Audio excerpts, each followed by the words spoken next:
Welcome back everybody to some Ark Survival Evolved. As you can see, I went ahead and upgraded the base a little bit. And by upgraded I mean finally replaced the thatch walls with stone. Yeah, 2 of the floors are still thatch and there's still no ceiling. I know it's a little janky, not gonna lie, but hey, it gets the job done. And I also started a farm, guys. Look at me go. I got some lemons growing. I made a compost bin to turn turds into plant food. So I'm telling you guys, the Overseer is basically already defeated. But as Cave Johnson would say, when life gives you lemons, don't make lemonade. Make life take the lemons back. What am I supposed to do with these? So if I want to be able to call myself a true farmer, I need all the crops. But I don't got the resources to make a proper greenhouse. So I want to stop by Herbivore Island to find an Ankylosaurus to step up our metal game. And even though I turned the difficulty slider all the way up, a lot of the dinos still seem to be very low level, and this is going to be a recurring theme throughout the episode. Eventually the highest level one I see is a level 20, so I just decide to settle for it temporarily until I can find a better one, which luckily I actually do. After knocking this one out, I find a level 96 one. But this one's got a posse of other Ankies around them, so my plan is to swoop in with my RG and pick it up to somewhere where I can trank it out in a more secluded back alley. And then I accidentally aggro one of the Stegos, and while I'm fighting the Stego, I aggro the other Ankies. I do manage to swoop in and pick it up, but it doesn't seem to appreciate that and starts whacking on my bird. So to return the favor, I start whacking it with drugs. I completely forgot about the level 20 discount Anki, so I went ahead and unclaimed it right in front of the other one, just to drill home who they were being replaced by. Instill the jealousy. We take the good Anki home with us and leave the other one behind. I can already tell this is going to be their villain origin story. I start harvesting some of my crops and putting them in the preserving bin, although I didn't realize until later that they actually seem to last longer when they're in the crop plot, so I should probably be keeping them in there until I actually need them. I periodically pick up the fudge brownies I find on the ground and put them in the crop plots to fertilize them, because my compost bin doesn't seem to be pumping out the fertilizer at a fast enough rate. We craft an Anki saddle and go for a quick metal run, and I start the hunt for a Baryonyx, because I've heard that the Baryonyx is a good tame to have for caving, and I haven't even touched the caves yet. But if I'm going to want to get to the boss fights, I'll need to start spelunking. We find an Alpha Carno. Now it's only level 4, but hey, an alpha's an alpha. We kill some wild Stegos. Oh wait, were they expecting parents? These are mine now.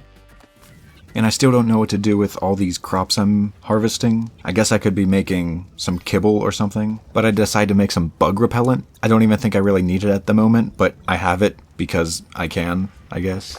I'm also trying to find a way to get a decent amount of cementing paste.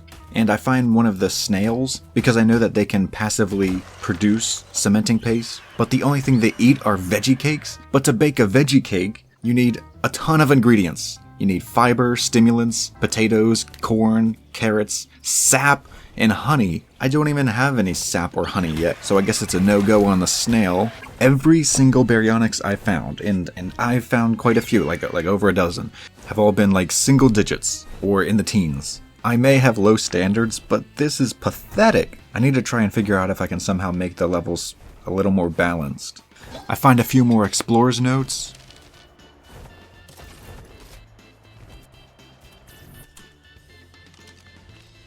And I craft a feeding trough so I don't have to constantly have to check if I remember to put food on my dinos.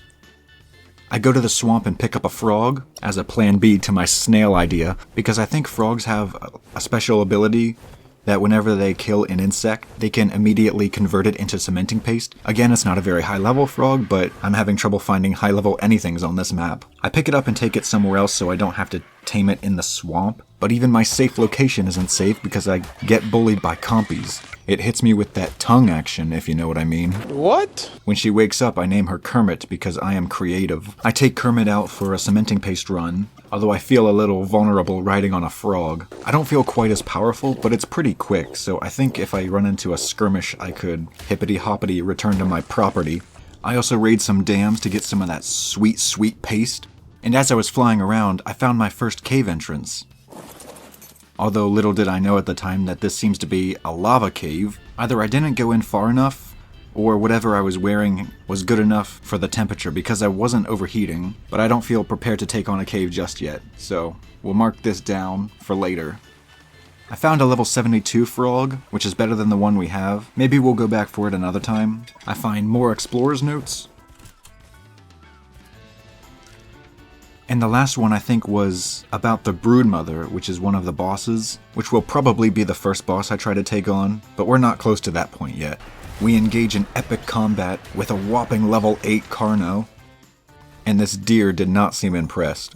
In my base, the gap between the walls and the storage boxes was bothering me, so I put a pillar in between them, which was like patching a bullet wound with a band-aid. And then I thought to myself, if I'm gonna be staying on this island for a while, I might as well put a little bit of effort into making the place look nice. So I started work on a second level. I added some sloped thatch roofs and wooden walls. I know stone is stronger and will probably protect me from dinos better, but this isn't just about survival. We be livin'. I may be the only person left on this island, but it's gotta pass the vibe check. Then I plant a flag and hoist the colors and paint my channel logo on it, which fortunately only consists of 2 parallel black lines from my Minecraft character, or maybe it's just the number 11. I start crafting up some glass walls for my greenhouse, and I totally planned for the entranceway to be asymmetrical. It's art, people. I'm making a statement here. I also didn't accidentally waste the rest of my resources crafting regular walls instead of sloped roofs, so I started breaking down some of the walls to get back some of the resources I could. But the most important thing of all, I installed interior plumbing. Oh yes, I'll be getting fertilizer for days. The blockage must be so intense, he grunts with such purpose. I placed another compost bin outside to also collect some more fertilizer. Dude, I feel another one coming on. We gotta drop the load.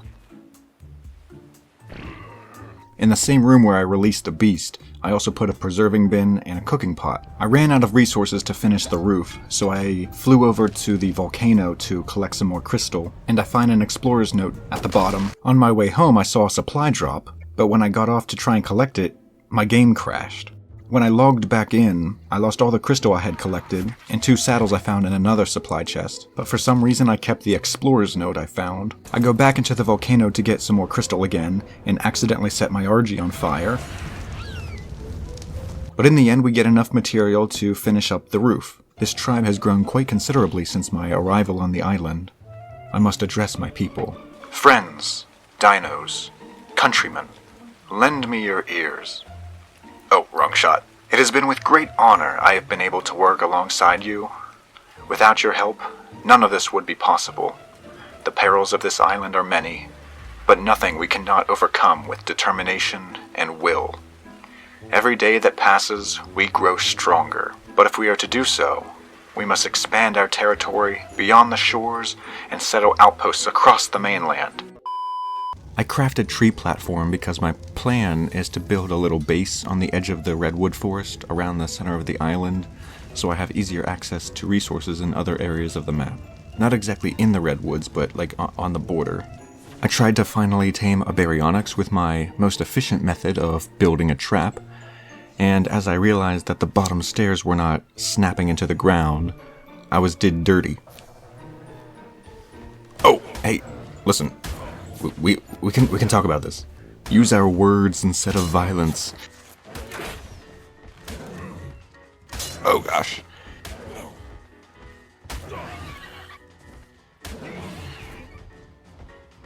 Don't worry, son. I'll be back. Just off to get some milk. I return with my trusty Sarco, and things start off pretty smooth until it starts scampering off, and I lose track of it, which was the whole point of making a trap. I spent so long looking for this thing that I haven't uploaded in months. That's not true. It's just because I'm lazy. But I swear, this thing just went into like stealth mode or something. Oh yes, finally. I've been trying to catch you all day. It went way into the night, but ladies and gentlemen, we got him. I spot another baryonyx to make a debebes. I make another trap, but remember to put foundations for the ramp this time. And look at this. It's stuck, guys. Did I finally do an arc? Are you guys proud of me? Your boy made his first working trap. It was just a matter of knocking it out, and now we got 2 baryonyxes. That was a goal that I've been striving for. But I literally have several hours of footage but for you guys it's only like a few minutes. I was considering maybe streaming Ark because it might be a little easier, and it could be fun to just hang out and chill with you guys. But for now, I think I'm gonna call this episode here. So, thanks for watching, and consider liking if you liked the video, and subscribe if you want to see more. Maybe in a few months, who knows. See y'all later.